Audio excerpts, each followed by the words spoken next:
Hello, hi, నమస్తే, అస్సలాముఅలైకుం. నేనిలా ఉన్నాను. మరి మీరెలా ఉన్నారు?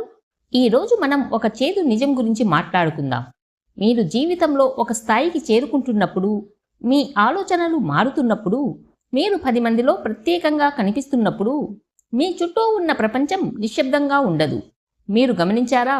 మీరు ఖాళీగా ఉన్నప్పుడు ఎవరూ మిమ్మల్ని పట్టించుకోరు. కానీ మీరు కష్టపడి పైకి వస్తుంటే మీ వెనక వందల కొద్ది మాటలు వినిపిస్తాయి.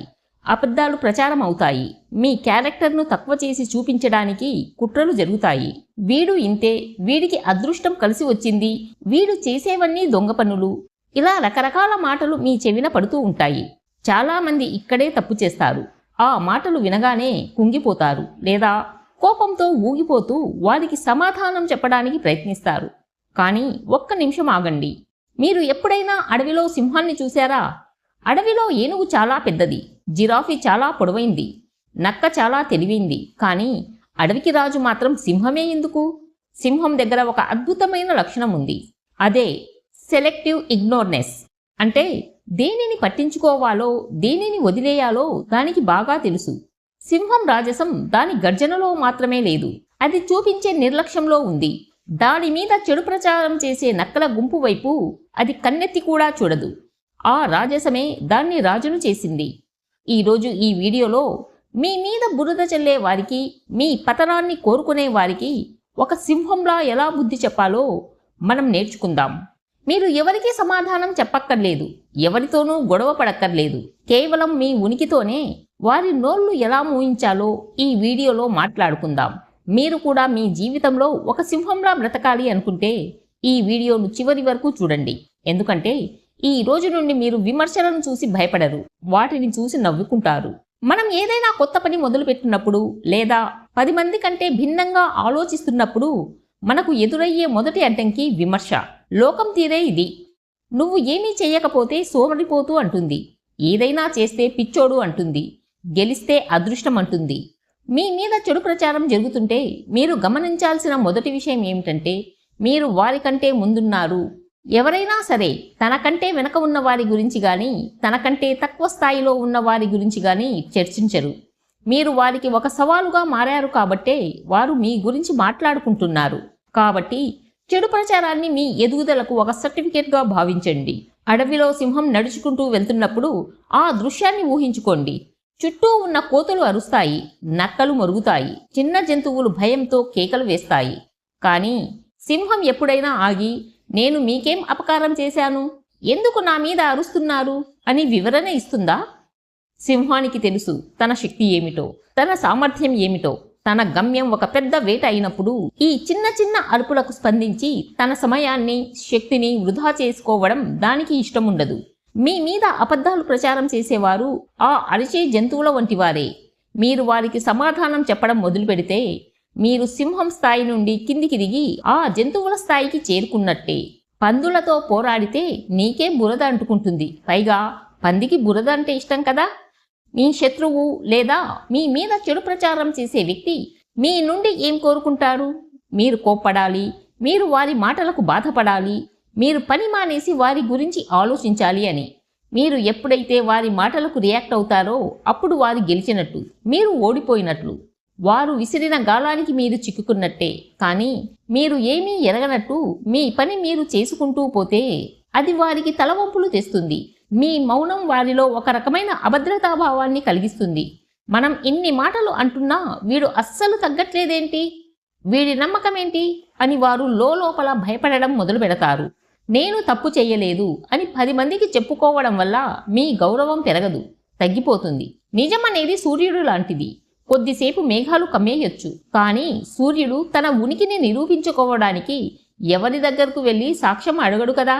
నిజమైన మిత్రుడికి మీ గురించి వివరణ అవసరం లేదు, ఎందుకంటే అతనికి మీ మీద నమ్మకం ఉంది.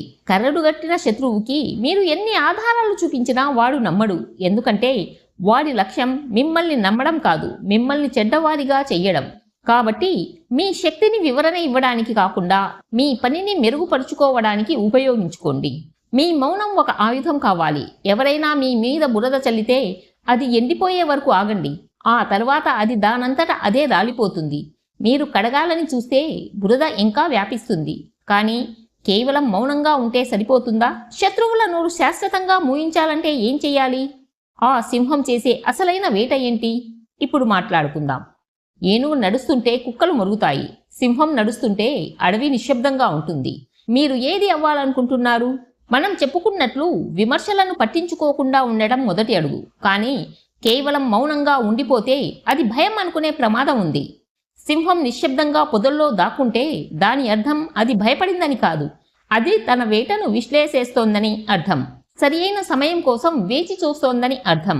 మీ మీద చెడు ప్రచారం చేసేవారు మిమ్మల్ని మానసిక ప్రశాంతత లేకుండా చేయాలని, మీ పనిలో మీరు విఫలం కావాలని కోరుకుంటారు. మీరు ఆ నెగటివిటీని తీసుకొని బాధపడితే మీరు వారికి కావాల్సిన విజయాన్ని ఇచ్చినట్లే. దానికి బదులుగా ఆ కోపాన్ని, ఆ ఆవేదనను మీ లక్ష్యం వైపు మళ్లించండి. మీ శత్రువు మిమ్మల్ని ఎంతగా విమర్శిస్తే మీరు మీ పనిలో అంత పర్ఫెక్ట్ కావాలి. చాలామంది బుద్ధి చెప్పడం అంటే ఎదుటివారి మీద తిట్టిపోయడం లేదా వారి మీద తిరిగి అబద్ధాలు ప్రచారం చెయ్యడం అనుకుంటారు. కానీ అది రాజసం అనిపించుకోదు. సింహం తన స్థాయిని ఎప్పుడూ తగ్గించుకోదు. నిజమైన రివెంజ్ అంటే ఏమిటో తెలుసా? మీ మీద అసత్య ప్రచారాలు చేసేవారు ఏ స్థాయిలోనే ఉండిపోయారో మీరు వారిని దాటుకొని ఎక్కడికో వెళ్ళిపోవడం. వారు మిమ్మల్ని విమర్శిస్తూ కాలం గడుపుతుంటే మీరు మీ విజయ శిఖరాలను అధిరోహిస్తూ వార్తల్లో నిలవాలి. మీరు స్టేజ్ మీద సత్కారం అందుకుంటుంటే మిమ్మల్ని తిట్టిన వారు ప్రేక్షకుల మధ్యలో కూర్చొని ఆ దృశ్యాన్ని చూస్తూ లోపల కుంచుకుపోవాలి. అది మీరు వారికి ఇచ్చే అత్యంత శక్తివంతమైన దెబ్బ. శత్రువులకి అతిపెద్ద ఓటమి ఏమిటో తెలుసా? వాడు మిమ్మల్ని నాశనం చేయాలని ప్రయత్నిస్తున్నా మీరు మాత్రం చెదరని చిరునవ్వుతో, రెట్టింపు ఉత్సాహంతో మీ పని మీరు చేసుకుంటూ పోవడం. మీరు ఎప్పుడూ ఈ సూత్రాన్ని గుర్తుంచుకోండి. నీ విజయంతో వారిని ఓడించు, నీ చిరునవ్వుతో వారి కుట్రలను పాతిపెట్టు. మీరు ఎంత సంతోషంగా ఉంటే మీ శత్రువుకు అంత మంట పుడుతుంది. వారిని ఇబ్బంది పెట్టడానికి మీరు ప్రత్యేకంగా ఏమీ చెయ్యక్కర్లేదు. మీరు బాగుంటే చాలు. మీ ఎదుగుదలను చూసి వారు తట్టుకోలేరు. మీ సంతోషమే వారి పాలిట నరకం కావాలి. సింహం తనకంటూ ఒక సామ్రాజ్యాన్ని నిర్మించుకుంటుంది. అక్కడ దానికి నచ్చిన వారు, దాన్ని గౌరవించేవారు మాత్రమే ఉంటారు. మీరు కూడా మీ జీవితంలో ఒక సరిహద్దును గీసుకోండి. మీ చుట్టూ ఉన్న వారిని గమనించండి. ఎవరు మిమ్మల్ని ప్రోత్సహిస్తున్నారు? ఎవరు మీ వెనక గోతులు తవ్వుతున్నారు? ఆ విషపూరితమైన వ్యక్తులను కనికరం లేకుండా మీ జీవితం నుండి బయటకు పంపేయండి. సింహం గొర్రెలలా గుంపులుగా తిరగదు. దానికి కొద్ది మంది నమ్మకస్తులైన తోడు ఉంటే చాలు. మీ జీవితంలో కూడా 100 మంది పనికిరాని స్నేహితుల కంటే మీ ఎదుగుదలకు తోడ్పడే 2 వ్యక్తులున్నా చాలు. మీరు మీ పనిలో ఎంత బిజీగా ఉండాలంటే మీకు విమర్శలు వినే సమయం కూడా ఉండకూడదు. మీ సామ్రాజ్యంలో మీరు రాజులా బతకండి. ఎవరి సర్టిఫికేట్ మీకు అవసరం లేదు. ఒకసారి గెలిచి ఆగిపోకండి. సింహం ప్రతిరోజు వేటాడుతుంది. అలాగే మీరు కూడా ప్రతిరోజు మిమ్మల్ని మీరు మెరుగుపరుచుకోండి. మీ మీద చెడు ప్రచారం చేసేవారు మీరు ఎప్పుడు కింద పడతారా అని కాచుకొని కూర్చుంటారు. మీరు వారికి ఆ అవకాశం ఇవ్వకూడదు. మీ విజయం అనేది ఒక మెరుపులా వచ్చిపోయేది కాకూడదు. అది ఒక ప్రవాహంలా సాగాలి. మీరు ఎంత సక్సెస్ అవుతుంటే మీ శత్రువుల మాటలు అంతగా అర్థం లేనివిగా మారిపోతాయి. జనం కూడా వీడు ఇంత బాగా పనిచేస్తున్నాడు, వీడి గురించి వాడు చెప్పినవన్నీ అబద్ధాలే అని గుర్తించడం మొదలు పెడతారు. అంటే మీ శత్రువే మీకు తెలియకుండా మీ నిజాయితీని నిరూపించడానికి కారణమవుతాడు. సింహం ఎప్పుడూ తన గొప్పతనాన్ని మాటల్లో చెప్పదు, తన పంజా దెబ్బతో చూపిస్తుంది. మీరు కూడా మీ శక్తిని మాటలతో వృధా చేయకండి. మీ పనిలో ఆ వేగాన్ని, ఆ పదనును చూపించండి. అయితే విజయం సాధించిన తర్వాత మన ప్రవర్తన ఎలా ఉండాలి? శత్రువులను శాశ్వతంగా ఎలా ఎదుర్కోవాలి? మన లోపల ఉన్న అసలైన సింహాన్ని ఎలా మేల్కొల్పాలి? ఇప్పుడు మాట్లాడుకుందాం. నీ గమ్యం ఆకాశమైతే ఈ నేల మీద మొరిగే కుక్కల గురించి ఆలోచించడం మానే. మీ మీద ఎవరో చెడు ప్రచారం చేశారని ఆ బాధను, ఆ కోపాన్ని మీ గుండెల్లో మోస్తూ కూర్చుంటే మీరు కూడా ఆ విమర్శకుల స్థాయిలోనే ఆగిపోతారు. సింహం నిన్నటి వేటలో తగిలిన గాయాల గురించి ఈరోజు ఆలోచించదు. అది గాయాన్ని నయం చేసుకుంటుంది, కానీ దాని గురించి ఏడుస్తూ కూర్చోదు. మీ గురించి ఎవరో ఏదో అన్నారని ఆ నెగిటివిటీని ఒక పాత డ్రెస్లా విడిచివేయండి. మీరు ఆ భారంతో ముందుకు వెళ్ళలేరు. గతాన్ని వదిలేస్తేనే మీరు భవిష్యత్తు వైపు పరిగెత్తగలరు. అడవిలో హైనాలు ఎప్పుడూ గుంపులుగా వస్తాయి.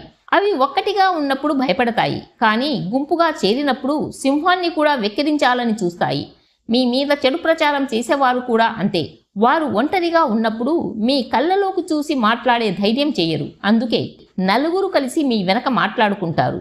గుర్తుంచుకోండి, గొర్రెలు గుంపులుగా తిరుగుతాయి, కానీ సింహం ఒంటరిగా నడుస్తుంది. మీరు ఒంటరిగా ఉన్నా సరే మీ విలువలకు కట్టుబడి ఉండండి. ఆ గుంపులో ఒకరిగా మారి మీ వ్యక్తిత్వాన్ని చంపుకోకండి.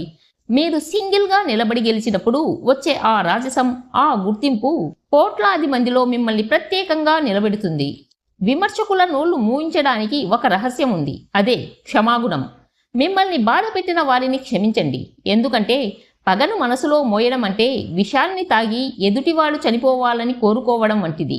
మీరు వారికి మీ మనసులో చోటు ఇస్తున్నారని అర్థం. వారిని క్షమించి మీ మనసు నుండి బయటకు పంపేయండి. అయితే ఇక్కడ ఒక కండిషన్ ఉంది. వారిని క్షమించండి, కానీ వారు నేర్పిన పాఠాన్ని మాత్రం ఎప్పుడూ మర్చిపోకండి. వారు మీకు వెన్నుపోటు పొడిచారంటే ఎవరిని నమ్మాలో ఎవరిని నమ్మకూడదో మీకు ఒక పాఠం నేర్పారని అర్థం. ఆ అనుభవం మిమ్మల్ని భవిష్యత్తులో మరింత జాగ్రత్తగా, మరింత పటిష్టంగా ఉండేలా చేస్తుంది. ఆ గాయమే మీ ఎదుగుదలకు ఇంధనం కావాలి. అసలు నిజమైన విజేత ఎవరు? కేవలం డబ్బు సంపాదించిన వాడా? కాదు. తన మీద ఎన్ని విమర్శలు వచ్చినా, ఎంతమంది బురద చల్లినా తన వ్యక్తిత్వాన్ని మలినం కానివ్వనివాడు. వారు అబద్ధాలు చెప్పారు కదా అని మీరు కూడా అబద్ధాలు చెప్పకండి. వారు దిగజారి ప్రవర్తించారు కదా అని మీరు కూడా దిగజారిపోకండి. మీ స్థాయి ఎప్పుడూ ఉన్నతంగా ఉండాలి. ఒక సింహం ఎప్పుడూ కుక్కలతో కలిసి మొరగదు.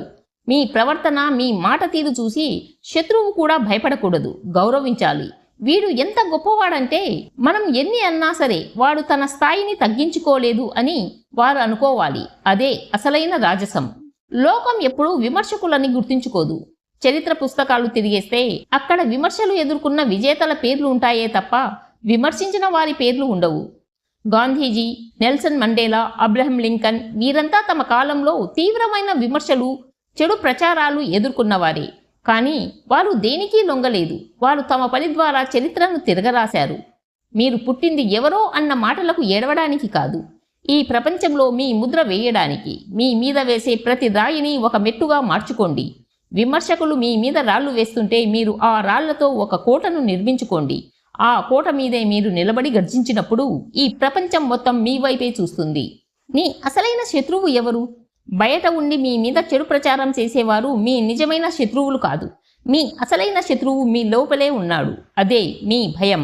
వారు ఏమనుకుంటారో అనే భయం, నా గౌరవం తగ్గిపోతుందేమో అనే ఆందోళన. మీరు ఎప్పుడైతే ఇతరుల మాటలకు ప్రాధాన్యత ఇవ్వడం ఆపేస్తారో అప్పుడు మీరు సగం విజయం సాధించినట్టే. లోకం గురించి ఆలోచించడం మానేసి మీ ఆత్మసాక్షి ప్రకారం బ్రతకడం మొదలు పెట్టండి. సింహం ఎప్పుడూ ఇతరుల అనుమతి కోసం వేచి చూడదు. అది తన దారిని తానే వెతుక్కుంటుంది. మౌనం అంటే చేతకానితనం కాదు. మౌనం అంటే బలహీనత అంతకంటే కాదు. మౌనం అనేది ఒక సైలెంట్ ప్రిపరేషన్. మీరు మౌనంగా ఉన్నప్పుడు మీ మెదడు ఆలోచించాలి, మీ కండరాలు కష్టపడాలి, మీ నైపుణ్యానికి పదును పెట్టాలి. మీరు తిరిగి వచ్చినప్పుడు మీ గర్జన ఎంత బలంగా ఉండాలంటే అప్పటి వరకు మీ మీద అరిచిన నక్కల గుండెల్లో వణకు పుట్టాలి. వారు మీ గురించి మాట్లాడిన ప్రతి అబద్ధం మీ విజయపు వెలుగులో కాలి బూడిదవ్వాలి. జీవితం అనేది పూలబాట కాదు. ముళ్ళుంటాయి, రాళ్లుంటాయి, మీ మీద బురద చల్లే మనుషులు ఉంటారు. కానీ గుర్తుంచుకోండి, బురదలో ఉన్నా సరే తామర పువ్వు తన అందాన్ని కోల్పోదు. మీరు కూడా అలాగే ఉండాలి. మీ చుట్టూ ఉన్న ప్రపంచం ఎంత కలుషితంగా ఉన్నా మీ వ్యక్తిత్వం మాత్రం స్వచ్ఛంగా ఉండాలి. మీరు ఎదుగుతున్న కొద్దీ విమర్శలు పెరుగుతాయి, కానీ ఆ విమర్శలే మీరు సరి అయిన దారిలో ఉన్నారని చెప్పే సంకేతాలు.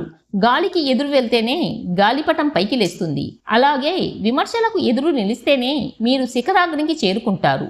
చివరిగా ఒక మాట, మీ మీద చెడు ప్రచారం చేసేవారికి మీరు ఇచ్చే అతిపెద్ద శిక్ష ఏమిటో తెలుసా? మీరు సంతోషంగా ఉండడం మరియు గొప్పగా ఎదగడం. వారు మీ కళ్ళలో కన్నీళ్లు చూడాలనుకుంటారు, కానీ మీరు వారికి చిరునవ్వును చూపించండి. వారు మీరు కింద పడాలని కోరుకుంటారు, కానీ మీరు వారికి ఆకాశాన్ని తాకడం చూపించండి. రాజసం అంటే ఇతరులను తక్కువ చేయడం కాదు, మన స్థాయిని మనం కాపాడుకోవడం. సింహం ఎవరికీ వివరణ ఇచ్చుకోదు, తనను తాను నిరూపించుకోవడానికి ప్రయత్నించదు. అది కేవలం తన రాజసంతో బతుకుతుంది. మీరు కూడా అలాగే బతకండి. ఇక చాలు, ఇతరుల మాటలకు బాధపడింది చాలు. ఇతరుల అభిప్రాయాల కోసం మీ జీవితాన్ని తాకట్టు పెట్టింది చాలు. ఈ క్షణమే మీ లోపల ఉన్న ఆ సింహాన్ని నిద్రలేపండి. తల ఎత్తుకొని నిలబడండి. నేనిలా సంతోషంగా ఉన్నాను, మీరు కూడా మీలాగే సంతోషంగా ఉండాలని కోరుకుంటున్నాను. నా వీడియోలు మీకు నచ్చినట్లయితే లైక్ చేయండి, షేర్ చేయండి అండ్ సబ్స్క్రైబ్ చేయడం మర్చిపోవద్దు. మరో మంచి వీడియోతో మళ్ళీ కలుద్దాం.